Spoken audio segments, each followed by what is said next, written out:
নমস্কার, সবাইকে স্বাগত জানাচ্ছি এখনকার অনুষ্ঠান এনবিপি ইউনানি আয়ুর্বেদা রিসার্চ সেন্টারের অনুষ্ঠান। এবং এই অনুষ্ঠান প্রত্যেকেই আমরা জানি আমাদের সুস্থ থাকার অনুষ্ঠান। আর বিশেষ করে এই সময় যেখানে আমরা দাঁড়িয়ে রয়েছি আজকে, আমাদের যাবতীয় আমাদের বিভিন্ন হ্যাজার্ডস লাইফে আমাদের অনেক রকম রোগকে কিন্তু এনে দেয় কাছে, বাট আমরা সেখান থেকে বেরিয়ে আসার ওয়ে আউট খোঁজার চেষ্টা করি বিভিন্ন প্যাথির হাত ধরে ডেফিনেটলি সুস্থ থাকার জন্য।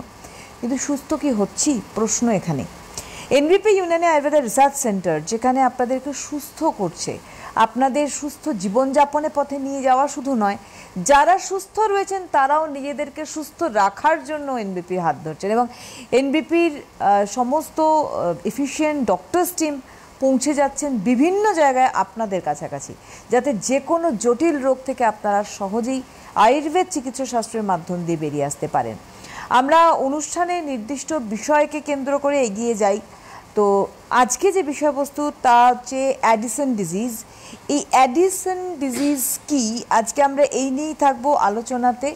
এবং বিস্তারিত জানতে আমাদের সঙ্গে রয়েছেন ডক্টর এন ভট্টাচার্য, নীলাঞ্জনা ভট্টাচার্য। অনেক অনেক স্বাগত জানাবো। নমস্কার। আর আপনারা রয়েছেন ওনার সঙ্গে সরাসরি এই মুহূর্তে ওনার সঙ্গে কথা বলতে, যেহেতু একজন সিএমও, উনি সিএমও একজন, এবং তার সঙ্গে সঙ্গে ওনার বহু পেশেন্ট দেখার অভিজ্ঞতা। সুতরাং ঠিক কী এই রোগ, আমি একটু আগেই অফ দ্য ক্যামেরা বলছিলাম যে অ্যাডিসন ডিজিজ কী, আমারও যেমন জানার ইচ্ছা আপনাদেরও ডেফিনেটলি রয়েছে। আর যারা এই রোগে ভুগছেন তারা তো শুনতেই পাবেন অনুষ্ঠানে, তারাও ফোন করুন। আর অন্যান্য জটিল রোগে যারা ভুগছেন ডেফিনেটলি তারাও ফোন করুন। স্ক্রিনে দেখুন একদম আমাদের একদম মাথার উপরে সরাসরি ফোন নাম্বারস বলে যাচ্ছে 6292422342 অ্যান্ড 6292422341। এই দুটি ফোন নাম্বারে এই মুহূর্তে ডক্টর ভট্টাচার্য রয়েছেন, আপনারা প্রশ্ন করতে পারেন। কি এই অ্যাডিসন ডিজিজ? অ্যাডিসন ডিজিজ একটু রিয়ার ডিজিজ অবশ্যই, কিন্তু সমস্যাটি একটি হরমোনাল ইমব্যালেন্স আমাদের শরীরের মধ্যে। আমাদের যে অ্যাড্রিনালিন, যে আমাদের গ্ল্যান্ড রয়েছে, যেটা আমাদের কিডনির ঠিক উপরে উপস্থিত রয়েছে একটি গ্ল্যান্ড, সেই অ্যাড্রিনালিন গ্ল্যান্ড আমাদের দুটো লেয়ার দিয়ে তৈরি, একটা ইনার লেয়ার, একটা আউটার লেয়ার। আউটার লেয়ার সেটাকে আমরা কর্টেক্স বলি, ইনার লেয়ার তাকে আমরা মেডুলা বলি। এবার এই দুটো লেয়ার থেকে দুটো হরমোন নিঃসৃত হচ্ছে, একটা হচ্ছে আপনার কর্টিসল, সেটা আমাদের কর্টেক্স থেকে বেরোচ্ছে, আর মেডুলা থেকে হচ্ছে আমাদের অ্যাড্রিনালিন বেরোচ্ছে। এবার এই দুটো হরমোন যদি আমাদের শরীরের মধ্যে তারতম্য ঘটে, হরমোনের একটা কাজ রয়েছে আমাদের বডির মধ্যে, প্রত্যেকটা আমাদের যে মুড সুইংয়ের ব্যাপার হলো বা ফিমেলদের ক্ষেত্রে যে মেনস্ট্রুয়েশন, প্রত্যেকটাই কিন্তু হরমোনের দ্বারাই কিন্তু চালিত হচ্ছে। তো যদি হরমোন আপনার শরীরের মধ্যে কম বেশি যেটাই হোক, তার থেকে কিন্তু আপনার শরীরে অনেক ধরনের সমস্যা দেখা দিতে পারে। অ্যাডিসনস ডিজিজের মধ্যে যেটা সবচেয়ে বেশি সিমটমস দেখা যায় সেটা হচ্ছে সল্ট ক্রেভিংস বেড়ে যায়, মানে নুন খাওয়ার মাত্রাটা আপনার মধ্যে বেড়ে যাবে, নুন খেতে আপনার ইচ্ছে করবে, মানে আলাদা করে নুন খাওয়ার আপনার ইচ্ছে হবে। ওয়েট লস হবে উইদাউট এনিথিং, মানে আপনি হয়তো চাইছেন না আপনার ওয়েট লস হোক, তারপরেও আপনার ওয়েট সাংঘাতিকভাবে আপনার ওয়েট লস হবে। প্রায়শই আপনি দেখবেন যে আপনার ডায়রিয়া, ভমিটিং এরকম সমস্যা আপনার দেখা দিচ্ছে।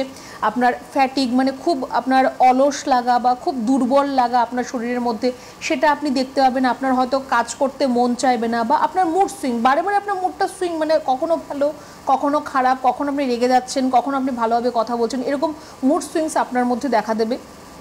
তো একে কিন্তু এই যে অ্যাড্রিনালিন গ্ল্যান্ড যেটা আমাদের রয়েছে, সেখান থেকে যে হরমোনসগুলো বেরোচ্ছে তার আরও অন্যান্য কাজ রয়েছে। আমাদের পিটুইটারি একটি গ্ল্যান্ড রয়েছে, সেখান থেকেও আমাদের হরমোন বেরোচ্ছে, এসিটিএইচ হরমোন, তারও একটা আলাদা কাজ রয়েছে। তো প্রত্যেকটা হরমোনের একটা আলাদা কাজ আছে। এই হরমোনের কম বেশির জন্য কিন্তু আপনার বডিতে অনেক ধরনের সমস্যা চলে আসতে পারে। আমরা এটা নিয়ে আলোচনা করবো, একজন বন্ধু রয়েছেন আমাদের, দেখে নেবো। হ্যালো হ্যালো, হ্যাঁ নমস্কার, কে বলছেন? আমি কে বলছেন? পাপিয়া ঘোষ। আচ্ছা, কোথা থেকে বলছেন? বাগনান। বাগনান। বলুন কি প্রশ্ন? বলছি আমার প্রচুর ব্যথা। আচ্ছা দিদি, আপনি কি মোবাইলে কথা বলছেন? আপনি একটু বারান্দা বা খোলা জায়গায় যান, বাইরে তো যেতে পারবেন না, বৃষ্টি হচ্ছে, একটু বারান্দার দিকে যান, তাহলে আমরা আওয়াজ শুনতে পাবো। কথা বলতে বলতেই যান, তাহলে আমরা শুনতে পাবো যে ক্লিয়ার হচ্ছে কিনা। বলুন। হ্যাঁ বলুন আপনি। হ্যাঁ বলছি প্রচুর ঘাড়ে ব্যথা, ঠিক আছে, ঘাড় মানে এদিক ওদিক নাড়াতে পারছি না, এবং ঘাড় থেকে ডান হাতেও প্রচুর যন্ত্রণা হচ্ছে। আচ্ছা, 2 বছরের মতো এরকম হয়েছে। বেশ, শুধু ঘাড়েই ব্যথা রয়েছে না ব্যথাটা আপনার পিঠে বা কোমরের দিকেও যাচ্ছে? হ্যাঁ হ্যাঁ, পিঠেও মাঝে মাঝে হয়, কিন্তু আবার একটু ব্যায়াম ট্যায়াম করলে করলে হয়তো পিঠের ব্যথাটা চলে যায়, কিন্তু ঘাড়ের ব্যথাটা যাচ্ছে না একদম। আর তার সাথে মাথা ঘোরায় আপনার? না না না, মাথাটা ঘোরায়নি। ঘাড়ের কোনো এক্সরে করিয়েছেন? হ্যাঁ, এক্সরে করিয়েছিলাম, রিপোর্টে ওই যে স্পন্ডালাইসিস বলেছে। আচ্ছা, তো কোনো চিকিৎসা হয়েছে কি তার জন্য? না না না, চিকিৎসা করাইনি, স্পন্ডালাইসিসের চিকিৎসা করাইনি। তো দেখুন, আপনার এই যে ঘাড়ে ব্যথা যে আপনার সমস্যাটা হচ্ছে, একটা জিনিস তো বোঝা গেল যে আপনার এটা সার্ভাইকাল স্পন্ডাইটিসের জন্য আপনার ঘাড়ে ব্যথাটা হচ্ছে। এবার এই ঘাড়ের ব্যথাটা আপনার হাতের দিকে ছড়াবে, হাতে আপনার ঝিঝি ধরা বা অবশ হয়ে যাওয়া, হাতে ব্যথা, এগুলো আপনার হবে। তো আপনার সার্ভাইকাল স্পন্ডাইটিস অলরেডি ডিটেক্ট হয়ে গেছে, এখন তার চিকিৎসা করতে হবে। যখন রোগ চলে এসছে এরকম নয় যে ওটা আপনার এমনি এমনি চলে যাবে, তার চিকিৎসা করতে হবে। আপাতত আপনি ঘাড় নিচু করে কোনো কাজ করবেন না, আর চেষ্টা করুন বালিশ ছাড়া ঘুমানোর, বা একদম পাতলা বালিশে আপনি ঘুমোবেন। বালিশ ছাড়া ঘুমোতে পারলে খুবই ভালো হবে। শক্ত বিছানায় আপনি ঘুমান, আর ঘাড় নিচু করে কাজ করা আপনার একদমই চলবে না। আপনি বাগনান থেকে ফোন করছেন, আপনার জন্য মেচেদা চেম্বার কাছাকাছি হতে পারে। এই সামনের বুধবারই আমাদের মেচেদায় চেম্বার রয়েছে, সেখানে আমি থাকবো। আপনি যদি মনে করেন যে না একটু এবার ট্রিটমেন্টের দরকার আছে, নয়তো আপনাকে আরও বেশি কষ্ট পেতে হবে, একটু হেল্পলাইন নাম্বারে ফোন করে যোগাযোগ করবেন। ওরা আপনাকে সব কিছু বলে দেবে যে কি করতে হবে, কখন কোথায় এলে আপনি ডক্টর দেখাতে পারবেন, একটু যোগাযোগ করে নেবেন। একদমই অবশ্যই। যে ফোন নাম্বার দেখুন যাচ্ছে স্ক্রিনে 9830235527, এই যে এখানে রেড লেখা যাচ্ছে দেখুন 9830235537, দুটো ফোন নাম্বার যাচ্ছে। এখানে আপনাদেরকে অ্যাপয়েন্টমেন্ট করতে হবে। আপনি যার যদি ট্রিটমেন্ট করে থাকেন তার রিপোর্টস অ্যান্ড তার প্রেসক্রিপশনস নিয়ে আপনাদেরকে চেম্বারে যোগাযোগ করতে হবে। আমি আলোচনায় করে নিই, তারপরে আমরা অ্যানাউন্সমেন্ট করবো চেম্বারে। আর আপনার এই এডিসনস ডিজিজ, এটা কোনো এজ বার সেরকমভাবে নেই, কিন্তু একটু ইয়ং এজের মধ্যেই কিন্তু এটা বেশিরভাগ দেখা যায়। মেল ফিমেল উভয়ের ক্ষেত্রেই কিন্তু সেটা হতে পারে। আরেকটা খুব অল্প পরিমাণে দেখা যায়, কিন্তু সেটা হচ্ছে বাই বার্থ অনেকের ক্ষেত্রে এই সমস্যাটি থাকে। কারণ যেহেতু আপনার একটা গ্ল্যান্ড এর মধ্যে ইনভলভ রয়েছে, ওই গ্ল্যান্ড যদি সঠিকভাবে যদি আপনার গ্ল্যান্ডটা যদি আপনার না গঠন হয়, বা যদি তার মধ্যে কোনো ধরনের ইনফেকশন বা ইনজুরি হয়ে যায়, সেখান থেকেও কিন্তু আপনার এই এডিসনস ডিজিজ আপনার মধ্যে আসতে পারে। তো বাই জেনেটিক বা বাই বার্থ এই সমস্যাটা কিন্তু আসতে পারে। তো যদি আপনার বাই জেনেটিক বা বাই বার্থ হয়, একদম প্রথম থেকে কিন্তু আপনার একটু ডক্টরের সাথে কনসাল্ট করতে হবে, আপনাকে একটু সাবধানে থাকতে হবে। সব কিছু হয়তো আপনার জন্য স্বাভাবিক হবে না। যদি পরবর্তী সময় গিয়ে আপনার মধ্যে এই সমস্যাটি ডেভেলপ করে যে আপনার অ্যাড্রিনাল থেকে সঠিকভাবে আপনার হরমোন আপনার ঠিকভাবে আসছে না, হরমোন বা কম বেশি যেটাই আপনার হচ্ছে, তার জন্য কিন্তু আপনাকে প্রপার গাইডলাইন্সের প্রয়োজন রয়েছে। হরমোন একটা আমাদের বডির মধ্যে এরকমই একটা জিনিস, যেটা আমরা হয়তো ভাবি যে শরীরের মধ্যে কম আছে, তো আমরা বাইরে থেকে ইনজেক্ট করে বা মেডিসিনের মাধ্যমে সেটাকে ঠিক করা সম্ভব, কিন্তু সেটা কখনো হয় না। সেটা যেহেতু কৃত্রিম, সেটা আপনার আর্টিফিশিয়ালি থাকবে সবসময়। যেটা আপনার মধ্যে অরিজিনাল রয়েছে সেটাকেই আপনাকে কিন্তু ঠিক রাখতে হবে। বা আপনার যদি আপনি কোনো ধরনের এরকম সিমটমস দেখছেন যে আপনার বারে বারে আপনার লুজ মোশন হচ্ছে বা ভমিটিং হচ্ছে বা ফ্যাটিক, আপনার ফিভার আসছে, এরকম যদি আপনি আপনার মধ্যে কোনো সিমটমস দেখছেন, অবশ্যই যেটা ইনিশিয়াল যে আপনার পেটের সমস্যা থেকে এটা হলো কিনা বা ওয়েদার চেঞ্জের জন্য হলো কিনা, আপনি অবশ্যই আগে এদিকেই দেখবেন। যদি এরকম না হয় তাহলে কিন্তু আপনাকে সামান্য একটা হরমোন প্রোফাইল টেস্ট, একটা ব্লাড টেস্ট করাতে হবে। আবার আসবো আমরা। হ্যালো হ্যালো, নমস্কার, কে বলছেন? হ্যাঁ হ্যাঁ, বান্টি দাস বলছি আমি, হাওড়া থেকে। বলুন।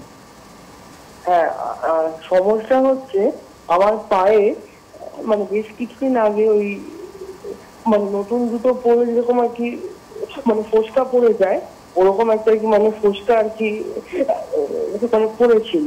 এবার সেটা আমি মানে মানে সেরকম আমাকে মানে গুরুত্ব মানে দিইনি। এখন ওখানটায় দেখছি সারা পাটার মধ্যে মানে ছড়িয়ে গেছে, এবং মানে পাটা প্রায় মনে হচ্ছে আপনার কিন্তু পুঁছে যাওয়ার মতো। হ্যাঁ, গন্ধ মানে বেরোচ্ছে, আর প্রচন্ড মানে জ্বালা ব্যথা আছে। আচ্ছা, এটা কি আপনার দুটো পায়েই হয়েছে? না না না, একটা পায়ে আর কি মানে হয়েছে। আচ্ছা, আর হ্যাঁ, সেটা কতদিন আগে হয়েছিল আপনার? 3-4 দিন আগে মানে হয়েছিল। এবার তার মধ্যে মানে জুতো মানে পরেছি, হ্যাঁ জল লেগেছে, তো ওই কারণে আরো আর কি মানে জিনিসটা হয়তো বেড়ে গেছে। তো 3-4 দিনের মধ্যে এরকম ভাবে আপনার বেড়ে গেছে? হ্যাঁ। তো দেখুন, প্রথমত তো আপনাকে বলবো যে যদি আপনার এরকম কোনো ইনসিডেন্ট হয়ে থাকে যে আপনার নতুন জুতো পরার জন্য এরকম কোনো ধরনের আপনার ওই জায়গাতে ইনজুরি হয়েছে, তো ওই জায়গাটাকে প্রথমত আপনাকে শুকনো রাখতে হবে, জায়গাটা যাতে ড্রাই থাকে। এখন বৃষ্টির সময়, বৃষ্টির জল বা নোংরা কাদা এগুলো যদি আপনার পায়ের মধ্যে লাগে, স্পেশালি ওই জায়গাটার মধ্যে লাগে, সেটা কিন্তু আপনার ছড়াবে, স্প্রেড করবে, সেটা খুব স্বাভাবিক ব্যাপার। তো এই জায়গাটাকে আপনাকে ড্রাই রাখতে হবে, শুকনো রাখতে হবে। আপাতত চেষ্টা করবেন যে যাতে এরকম নোংরা জল কাদা এগুলো যাতে আপনার পায়ে একদমই না লাগে। আর একটু জায়গাটা আপনি পরিষ্কার পরিচ্ছন্ন রাখুন, একটু আপনি কিচ্ছু না হোক একটু হালকা গরম জল দিয়ে কটন ভিজিয়ে সেই জায়গাটাকে ক্লিন করুন, পরিষ্কার রাখুন জায়গাটাকে, নয়তো ওখানে কিন্তু আপনার গ্যাংগ্রিন হয়ে যাবে, জায়গাটা কিন্তু নষ্ট হয়ে যাবে আপনার। তারপর দেখবেন এখন হয়তো জল বেরোচ্ছে, তারপর পুঁজ বেরোবে, সেখান থেকে স্কিনটা আপনার খারাপ হয়ে যাবে। একটু পরিষ্কার পরিচ্ছন্ন রাখুন জায়গাটাকে, আর শুকনো রাখুন। তারপর যদি আপনি মনে করেন যে না আপনার সমস্যাটার সমাধান হচ্ছে না, একটু আপনাকে বলবো যে আপনি হেল্পলাইন নাম্বারে ফোন করে যোগাযোগ করুন, কোন চেম্বার আপনার বাড়ির কাছাকাছি রয়েছে আমাদের সেটা জেনে নিন। যেহেতু আপনার স্কিনের সমস্যা, একটু এসে যদি আপনি দেখান আরও ভালো হবে সেটা। আর আপনি হাওড়া থেকে ফোন করেছিলেন, হাওড়ায় চেম্বার আছে এনবিপির, সেটা শিবপুরে রয়েছে, বাল্টিপুরি বাজার বেলুড়ে রয়েছে। আমি চেম্বার একটু বলে রাখি, হেড অফিস এনবিপির রয়েছে কিন্তু মধ্যমগ্রামে, কলকাতায় চেম্বার হাতিবাগান, ল্যান্সডাউন, আমতলা এবং খিদিরপুর। আবারও বলছি, হাওড়াতে রয়েছে শিবপুর, বাল্টিপুরি বাজার এবং বেলুড়ে চেম্বার রয়েছে। এছাড়া বাইরে যে চেম্বার্স রয়েছে, যিনি আছেন কাইন্ডলি একটু হোল্ড করুন।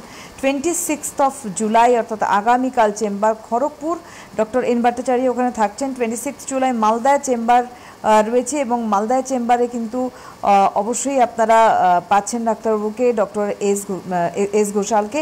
26 জুলাই বহরমপুর চেম্বার করছেন doctor A Haldar. 27 July Coochbehar থাকছেন doctor S Ghoshal. 27 July Krishnanagar chamber করছেন ডক্টর এ হালদার। 27 জুলাই আলিপুরদুয়ারে থাকছেন doctor B Sharma. 27 July Jamshedpur chamber করছেন ডক্টর এন ভট্টাচার্য। 29 জুলাই হেরিয়ায় থাকছেন doctor A Haldar. 30 July, 30 July একটু আগে অ্যানাউন্সমেন্ট হয়েছে, ডক্টর ভট্টাচার্য করলেন। 30 জুলাই মেচেদায় চেম্বার করছেন doctor N Bhattacharya. 2 August chamber আসানসোলে রয়েছে, থাকছেন doctor B Sharma. 2 August Siliguri chamber করছেন ডক্টর এস ঘোষাল। 2 অগস্ট হলদিয়ায় চেম্বার করছেন ডক্টর এ হালদার। 2 অগস্ট বর্ধমানে চেম্বার করছেন doctor N Bhattacharya. 3 August Bolpur থাকছেন doctor S Bhaduri. 3 August Durgapur chamber করছেন ডক্টর এন ভট্টাচার্য। 3 অগস্ট কিন্তু বাঁকুড়ায় চেম্বার রয়েছে, থাকছেন doctor B Sharma. 3 August Gangarampur chamber করছেন doctor S Ghoshal. 4 August Arambagh chamber করছেন ডক্টর এ হালদার। 10 অগস্ট আগরতলায় থাকছেন doctor N Bhattacharya. 16 August Kakdwip chamber করছেন doctor S Bhaduri. 17 August Purulia থাকছেন doctor A Haldar. 17 August Silchar chamber করছেন ডক্টর এস ভাদুরী। 17 অগস্ট গুয়াহাটিতে থাকছেন doctor B Sharma. 18 August Jhargram chamber করছেন doctor A Haldar. 15 September Dibrugarh chamber করছেন doctor S Ghoshal. And 16 September দিল্লিতে চেম্বার করছেন ডক্টর এ হালদার। এছাড়া 7 অগস্ট, 7ই অগস্ট কিন্তু বনগাঁয় চেম্বার রয়েছে, থাকছেন ডক্টর এন ভট্টাচার্য। এছাড়া 8 অগস্টে ক্যানিংয়ে চেম্বার করছেন ডক্টর আর দে। 22 অগস্ট রায়গঞ্জে চেম্বার করছেন ডক্টর এস ঘোষাল। সমস্ত চেম্বার্সে যোগাযোগ বা appointment phone number same 9830235527, 9830235537 hello hello, নমস্কার, কে বলছেন? হ্যালো, হ্যাঁ নমস্কার, কে বলছেন? আমি সঞ্জয় সাহা বলছি বেলগড়িয়া থেকে। হ্যাঁ বলুন। বলছি যে ডাক্তারবাবু, আমার মানে প্রচুর পরিমাণে অম্বল হয়, প্রচুর পরিমাণে অম্বল হয়। রাত্রিবেলা ঘুমের মধ্যে নাক চোখ মুখ থেকে বেরিয়ে আসে। তারপরে আমার গল ব্লাডার অপারেশনের পরে এই কেসটা বেশি হচ্ছে। আচ্ছা, আপনার গল ব্লাডার অপারেশন কবে হয়েছে? সবকিছুভাবে গল ব্লাডার অপারেশন 2 বছর। আচ্ছা, আর তার আগে কি এরকম আপনার সমস্যা ছিল, গ্যাস অম্বলের সমস্যা ছিল? আমার গ্যাসের সমস্যা কম বেশি ছিল, একটু কম বেশি ছিল। তো এখন আপনার দেখুন হাইপার অ্যাসিডিটির সমস্যা হচ্ছে, যার জন্য আপনি বললেন যে আপনার রাত্রিবেলা নাক দিয়ে বা মুখ দিয়ে এরকম আপনার জল বেরিয়ে যাচ্ছে বা আপনার গলা বুক জ্বালা করবে, ঠিক আছে? এবার আপনার হ্যাঁ, তো এই যে আপনার হাইপার অ্যাসিডিটি হচ্ছে, এটার জন্য প্রথমত আপনার যেটা করা প্রয়োজন সেটা হচ্ছে এখন থেকে আমি আপনাকে বলবো যে আপনি ঈষদুষ্ণ গরম জল খাওয়া শুরু করুন। সারাদিন 3 থেকে 3.5 লিটার জল খাবেন, কিন্তু সেটা হালকা গরম জল খান। দুপুরে আর রাতে মানে আফটার লাঞ্চ আর আফটার ডিনার আপনি 1 গ্লাস গরম জল, তার মধ্যে সামান্য একটু বিট নুন দিয়ে আপনি খাবেন। এটা আপনার অ্যাসিডিটিটাকে আরও কম করবে। অ্যাসিডিটি, আপনার যে অ্যাসিড রিফ্লাক্স যেটা হচ্ছে সেটাকে কম করতে সাহায্য করবে। সামান্য একটু টক দই দিয়ে আপনি ঘোল তৈরি করে খান, পেটটা আপনাকে ঠান্ডা রাখতে হবে। আর আরেকটা জিনিস, আপনি যখন ফোনে আপনি অনলাইন বললেন, তো আমি তার জন্য একটু সবাইকে এটা বলবো যে দেখুন, ওনার গল ব্লাডারের অপারেশন হয়ে গেছে অলরেডি, গল ব্লাডার ওনার বাদ দেওয়া হয়ে গেছে, স্টোন ছিল তার মধ্যে। তো স্টোন তো শুধু বার করা যাবে না, সম্পূর্ণ গল ব্লাডারটাকে বাদ দিতে হয়েছে। এইবার আমরা প্রত্যেকবার যখন প্রোগ্রাম করি আমরা এই কথাটা বারে বারেই বলি যে লিভারকে গার্ড করার জন্য কিন্তু গল ব্লাডারটা রয়েছে। প্রত্যেকটা অর্গানের আমাদের শরীরে কাজ রয়েছে। অনেক হলে অ্যাপেন্ডিক্সের কোনো দরকার নেই, গল ব্লাডার বাদ দিয়ে দিলে কিছু হবে না, কিন্তু একদমই ভুল কথা এটা। আপনার যদি গল ব্লাডারটা আপনার শরীরের মধ্যে রয়েছে, তারও একটা কোনো না কোনো কাজ রয়েছে। এখন লিভারকে তার নিজের কাজও করতে হচ্ছে, গল ব্লাডারের কাজটাও করতে হচ্ছে, যার জন্য লিভারের ক্যাপাসিটি আস্তে আস্তে কিন্তু কমে যাবে। উনি নিজেই বললেন যে অপারেশনের পর থেকে ওনার অ্যাসিডিটির প্রবলেমটা আরও বেড়ে গেছে। আগে অল্প বিস্তর ছিল, এখন আরও বেড়ে গেছে। তো লাভের লাভ আমার কিছুই হলো না, উপরন্তু আমার শরীর থেকে একটা অর্গান চলে গেল আর সমস্যাটাকে বাড়িয়ে দিয়ে চলে গেল। তো তার জন্য বারে বারে একটাই কথা বলা যে যদি এরকম কারোর গল ব্লাডারে কোনো সমস্যা রয়েছে, যে আপনার কোলেস্টেরোসিস হচ্ছে বা আপনার স্টোন ফর্মেশন হয়েছে, ভয় পাওয়ার কোনো দরকার নেই। প্রথমেই কাটাছেঁড়া করতে আপনাকে যেতে হবে না, মেডিসিনের মাধ্যমেও সেটা ঠিক হতে পারে। হ্যাঁ, পরিষ্কারভাবে আমি এখানে বসে বলে দিচ্ছি যে আপনার গল ব্লাডারে স্টোন বার হওয়ার কোনো রাস্তা নেই। কিডনি স্টোন যেমন বেরিয়ে যাবে, গল ব্লাডারে স্টোন বার হওয়ার কোনো রাস্তা নেই। আপনারা ভাববেন যে এটা কেমন কথা হলো, স্টোন না বেরোলে তাহলে কি হবে? আপনি তো পাথর খাননি যে আপনার পাথর হয়েছে পেটের মধ্যে, আপনার ক্যালসিয়াম ডিপোজিশন হয়ে জমা হয়ে হয়ে সেই স্টোনগুলো উৎপন্ন হয়েছে। তো মেডিসিনের মাধ্যমে সেটা আপনার ব্রেকডাউন হবে, তারপর সেটা আপনার আস্তে আস্তে বডির মধ্যে অ্যাবজর্ব হয়ে যাবে। সেরকম একটা পদ্ধতি রয়েছে। তো কাটাছেঁড়ার কোনো প্রয়োজন নেই, একটু কনসালটেশনের প্রয়োজন রয়েছে, সঠিক জায়গায় কনসালটেশন আর সঠিক ট্রিটমেন্টের প্রয়োজন রয়েছে। তো ভয় পাওয়ার কোনো জায়গা নেই, একটু নিজেকে নিয়ে একটু ভাবুন, একটু সচেতন হন। এই ফোনটা থেকে আমার মনে হয় অনেকটা বুঝতে পারবেন যে গল ব্লাডার স্টোন হলে অপারেশনটাই একমাত্র লাস্ট অপশন নয়।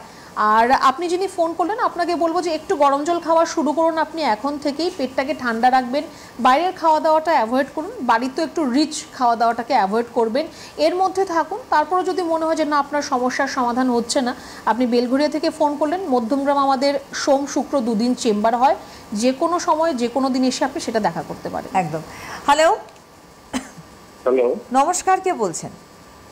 হ্যাঁ আমি বাঁকুড়া জেলার ইন্দাস থানা থেকে কৃষ্ণপদ রায় বলছি। হ্যাঁ বলুন। হ্যাঁ, আমার দেখুন বয়স 50 বছর চলছে। তো কোমরে অনেক ব্যথা হচ্ছে প্রথমের দিকে, তো 2-3 বছর পর্যন্ত ব্যথা চলছে। টুকটাক পেন কিলার খেয়েছি এবং একটু চিকিৎসা করেছি, কিন্তু এখন দেখছি যে আমার দুটো পায়ে হাঁটুর ব্যথা প্রচন্ড, এবং হাঁটুর নিচের যে মাসুলটা কমজোরি হয়ে যাচ্ছে, মানে পেশিগুলো যেন উইক হয়ে যাচ্ছে, এবং পা হাত মিলতে যে মানে খিচে যায়, মানে মাসুলটা উপর দিয়ে উঠে যায়, প্রচন্ড মানে ঘুমাতে হয়তো এই জিনিসটা অনেকবার হচ্ছে। তো ওর জন্য আপনার কাছে কিভাবে কি আমি ট্রিটমেন্ট নেবো বা কিভাবে যোগাযোগ হবে একটু ব্যবস্থা করুন বা বলুন। আপনার কোমর বা হাঁটুর কোনো এক্সরে করা আছে, ছবি করিয়েছেন কোনো? হ্যাঁ, কোমর তো আগে করিয়েছিল, আচ্ছা স্পন্ডাইলাইটিস বলেছিল। আচ্ছা, আর হাঁটুর কোনো এক্সরে করিয়েছেন? না, হাঁটুর এখন পর্যন্ত করিনি। বেশ, দেখুন যদি আপনার হাঁটুতে যদি খুব বেশি ব্যথা হচ্ছে, যদি সম্ভব হয় হাঁটুর একটা এক্সরে আপনি করিয়ে নিন। কোমরের এক্সরে আপনি বললেন যে আপনার কাছে অলরেডি করা আছে, আপাতত সেই এক্সরেটাই আমরা দেখব। আপনি বাঁকুড়া থেকে ফোন করছেন, আমি বলবো যে আপনি খুব ভালো সময়ে ফোন করেছেন। পরের মাসের 3 তারিখে বাঁকুড়ায় আমাদের চেম্বার রয়েছে, আমাদের director sir doctor B Sharma ওখানে থাকবেন। বলবো যে এই অপরচুনিটিটা মিস করবেন না, একটু আপনি হেল্পলাইন নাম্বারে ফোন করে একটু যোগাযোগ করে নিন, একটা অ্যাপয়েন্টমেন্ট বুক করে নিন। আর আপাতত আপনি কোমর ঝুঁকে কোনো কাজ করবেন না, পা ভাঁজ করে বসা আপনার একদমই কিন্তু উচিত হবে না, সেটা আপনি করবেন না। দেখুন আপনার হাড়গুলো আস্তে আস্তে নষ্ট হচ্ছে, সেটা আপনার অনেক দিন ধরেই হচ্ছে। এবার এই হাড়গুলো নষ্ট হতে হতে না, এবার সেটা আপনার মাসেল আর নার্ভ দুটোকেই কিন্তু এফেক্ট করছে। আপনার মাসেল ক্র্যাম্প হচ্ছে, মানে মাসেলে টান ধরছে, আপনার হাতে পায়ে আপনার ঝিঝি ধরা বা অবসোয়া এগুলো আপনার হবে, যেটা আপনার নার্ভের নার্ভটা আপনার ব্লকেজ হচ্ছে, নষ্ট হচ্ছে, তার জন্য হচ্ছে। তো একটা হাড় থেকে আপনার নার্ভ, আপনার পেশি সবই নষ্ট হতে শুরু করেছে। তো আমি বলবো যে আর দেরি করবেন না, এই ব্যথার ওষুধ খেয়ে ব্যথা কমিয়ে রেখে আপনার সমস্যার সমাধান কোনোদিনও হবে না। জায়গায় ট্রিটমেন্টটা করতে হবে। আপনার যে হাড় ক্ষয় পাচ্ছে বা আপনার নার্ভ যে আপনার চেপে গেছে, যেটা ব্লকেজ হয়েছে, সেটাকে আগে ঠিক করতে হবে। তো একটু যোগাযোগ করুন। আর বলবো যে আপনি একটু আপনার যা প্রেসক্রিপশন রিপোর্টস যাই আপনার কাছে রয়েছে, যাই আপনি ট্রিটমেন্ট করেছেন, সেগুলো অবশ্যই একটু সাথে করে নিয়ে আসবেন। আবারও বলে দিই, 3 অগস্ট বাঁকুড়াতে চেম্বার রয়েছে, ডক্টর বি শর্মা নিজে থাকছেন। আপনি সমস্ত রিপোর্টস নিয়ে যোগাযোগ করুন। একটু আগে ডক্টর ভট্টাচার্য বললেন যোগাযোগ করবেন 9830255527 এবং 35537 এই নাম্বারে কিন্তু আপনাদের অ্যাপয়েন্টমেন্ট করতে হবে। হ্যালো,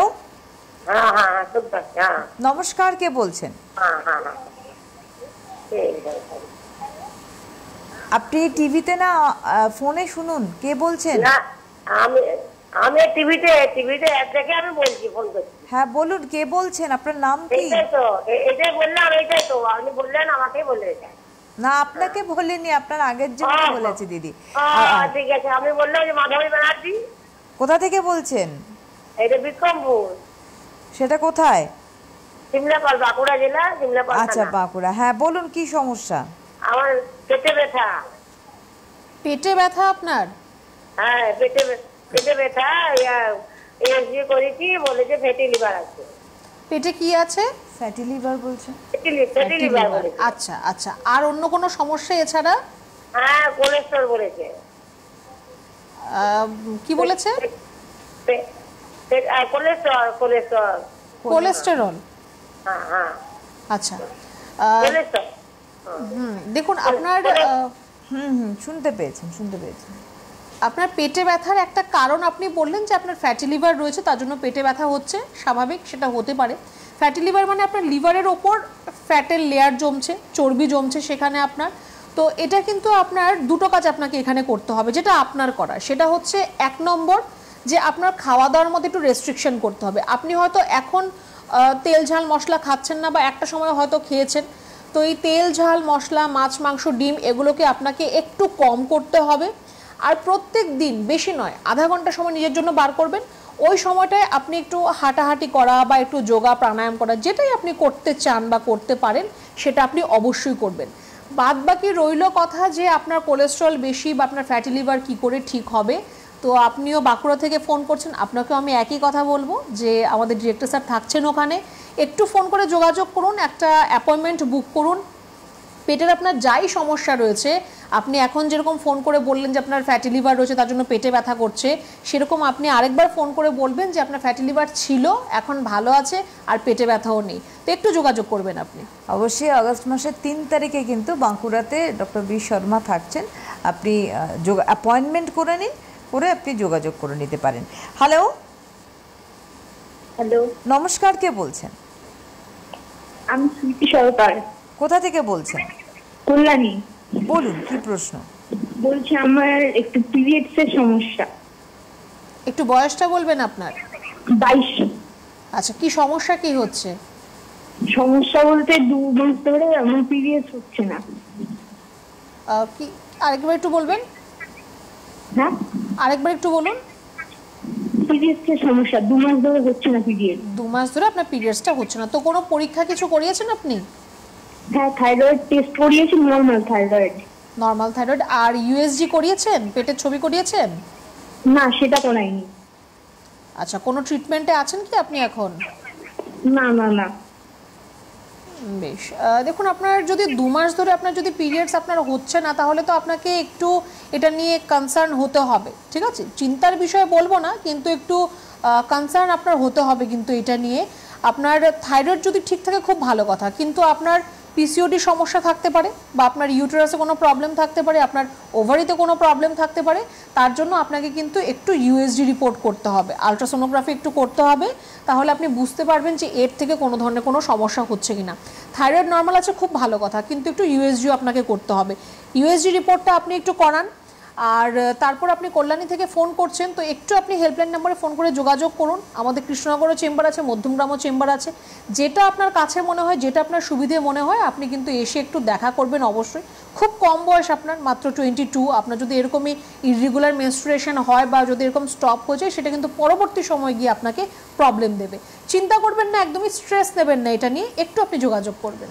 27 জুলাই, 27 জুলাই কিন্তু কৃষ্ণনগর চেম্বার রয়েছে, ডক্টর এ হালদার থাকছেন। এছাড়া মধ্যমগ্রামে হেড অফিস রয়েছে এনবিপি, সেক্ষেত্রে আপনি যোগাযোগ করতে পারেন। যাই করবেন রিপোর্টস নিয়ে কমিউনিকেট করবেন। হ্যালো, নমস্কার। নমস্কার, কে বলছেন? আমি হুগলি জেলা থেকে মিলন ঘোড়া বলছিলাম। বলুন। হ্যাঁ, আমার হচ্ছে বাম্পায়ের যে মালাই চাকির কাছে না, মানে প্রতিদিনই রাত্রিতে, দিনের দিকে হয় না, রাত্রিতে আমার কিছু যন্ত্রণা হয়।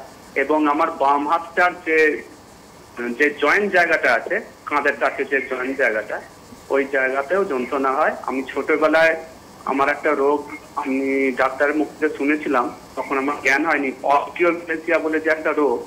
আমার হাতের যে ক্ষয়টা, যে হাতের কাছে যে কবজি, যেখানটা আমরা রিস্ট ওয়াচ করি, ওই জায়গায় যে জয়েন্টের হাত ক্ষয়ে গেছে। এবার আমার অনুমান বোধ হয় তার ফলে ওখান থেকে গিয়ে আমার যন্ত্রণাটা শুরু হয়েছে, তা আমি এটা জানি না। তবে আমি ভেলোর গিয়েছিলাম 2 বার। ওনাদেরকে বললাম, ওনারা কিন্তু কোনো এক্সরে করলেন না, শুধু বললেন যে এটা এক্সারসাইজ করতে হবে, আর 585 টাকার একটা ওষুধ লিখে দিলেন, আর কিছুই বললেন না। আর 5 রকমের আমার এক্সারসাইজ দেখিয়ে দিলেন যে এগুলো আপনি প্র্যাকটিস করবেন, আস্তে আস্তে ঠিক হয়ে যাবে, কোনো রোগ নয়। কিন্তু আমি তো প্রতি রাত্রিতে ফিল করছি প্রচন্ড যন্ত্রণা, ঘুম আসছে না, সারা প্রায় জেগেই থাকি। আর এটা 3টে পর্যন্ত যন্ত্রণা কমলে তবে আমার ঘুমটা আসে। বেশ বেশ, ঠিক আছে। দেখুন, একটু ক্রিটিক্যাল রয়েছে, আপনি একটুখানি আপনাকে বলবো যে একটু আপনি যদি যোগাযোগ করতে পারেন আমাদের চেম্বারে, আমরা আরো বেটার আপনাকে এটা নিয়ে গাইড করতে পারবো। আপনার সমস্যাটা আমরা বেটার ভাবে আর একটু আমরা ক্লিয়ারিফাই হবে আমাদের কাছে। তো একটু আপনি যোগাযোগ করুন, চিন্তা করবেন না, সমস্যা তো কোথাও না কোথাও রয়েছে, তার জন্য এতটা ব্যথা হচ্ছে। ব্যথার ওষুধ খাবেন না, একটু আপনি ফোন একটু করুন, একটু যোগাযোগ করুন, একটু আমাদের চেম্বারে এসে একবার দেখা করবেন আপনি। আমরা বলছি 9830235527, 9830235537 হেল্পলাইন ফোন নাম্বারস। এখানে আপনি যোগাযোগ করুন, আপনারা প্রত্যেকে অ্যাপয়েন্টমেন্ট করুন। অ্যান্ড আগামীকাল কিন্তু খড়গপুরে চেম্বার করছেন ডক্টর এন ভট্টাচার্য নিজে, এবং পরপর চেম্বার্স আমি একটু আগেই বলেছি আপনারা হেল্পলাইনে ফোন করে অ্যাপয়েন্টমেন্ট করতে পারেন। এছাড়া মধ্যমগ্রামে আছেই চেম্বার, কলকাতা হাওড়াতেও রয়েছে। অনেক ধন্যবাদ জানাবো ডক্টর ভট্টাচার্যকে, ধন্যবাদ আপনাদের জানাই, নমস্কার।